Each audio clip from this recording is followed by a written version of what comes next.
রাজধানীর ধানমন্ডি এলাকায় Dhaka city college ও আইডিয়াল স্কুল অ্যান্ড কলেজের শিক্ষার্থীদের মধ্যে ধাওয়া পাল্টা ধাওয়া চলছে। সেখানে আছেন সহকর্মী জাহিদ হোসেন। বিস্তারিত জানতে আমরা যুক্ত হচ্ছি তার সাথে। জাহিদ, সায়েন্স ল্যাব এবং আশপাশের এলাকার পরিস্থিতি সম্পর্কে জানাবেন।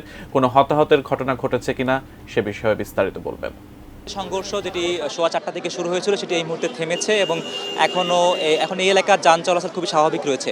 এবং এই যে অল্প সময়ের সংঘর্ষ সেটির কারণে সূত্রপাত হয়েছিল আমরা শিক্ষার্থীদের কাছে জানতে চেয়েছিলাম। এখনও শিক্ষার্থীরা এই সায়েন্স ল্যাব এলাকায় অবস্থান করছেন।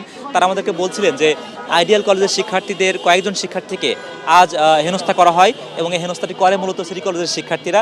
সেই হেনস্থার প্রতিবাদ করতে গিয়েই মূলত এক পর্যায়ে এটি সংঘর্ষে রূপ নেয়। আমরা এখানে আছেন এখনও কয়েকজন শিক্ষার্থী, তাদের কাছ থেকে শুনতে চাই এটি কেন আসলে সংঘর্ষে রূপ নেয়। যদিও আইডিয়াল কলেজের শিক্ষার্থীরা বলছেন যে তাদের একজন শিক্ষার্থী ছুরিকাঘাতে আহত হয়েছেন এবং তাকে ঢাকা মেডিকেলে ভর্তি করা হয়েছে। অ্যান্টিব্যাকটেরিয়াল অ্যাডিটিভ যুক্ত সেরা ওয়াটার ট্যাঙ্ক বিশুদ্ধ পানিতে ব্যাকটেরিয়া জন্মাতে দেয় না। আমরা একটু সরাসরি সংযুক্ত আছি, একটু শুনতে চাই তার কাছ থেকে। আসলে ওরা ভালো বলতে পারবে যে আজকের ঘটনার সূত্রপাতটা কি। জি, খুব সংক্ষেপে বলবেন এই মুহূর্তে কি আমরা সমাধানে আসতে পারি? হ্যাঁ, আমরা অবশ্যই চাই, আমরা সিটি কলেজ এবং আইডিয়াল কলেজ চাই আমরা যাতে এই সংঘর্ষ আর বড় আকারে না নিয়ে আমরা সমাধানটাই চাই। আচ্ছা, আমরা সংঘর্ষে আপনাদের আহত হওয়ার খবর শুনছিলাম, লাইভে একটু বলবেন আমাদেরকে। হ্যাঁ, আমাদের অসংখ্য স্টুডেন্ট আহত হয়েছে।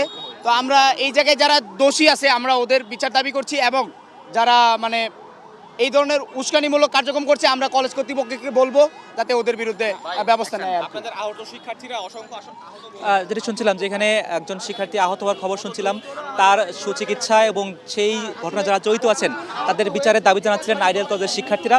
একটু আগেও আমরা দেখছিলাম, আধা ঘন্টা আগেও দেখছিলাম যে আইডিয়াল কলেজের শিক্ষার্থীদের মতো সিটি কলেজের গেটে গিয়ে এখানে ভাঙচুর চালাচ্ছিলেন। তারা বলছেন তার আগেই মূলত তারা হামলার শিকার হয়েছেন, কাজেই তারা এটা প্রতিঘাত করছিলেন। তো এখন আপাতত সংঘর্ষ থেমেছে, এই এলাকার যান চলাচল স্বাভাবিক হয়েছে এবং আপাতত একজন শিক্ষার্থী আহত হওয়ার খবর পেয়েছি। পরবর্তী বুলেটিনে নতুন করে খবর থাকলে আবার জানাতে যুক্ত হব।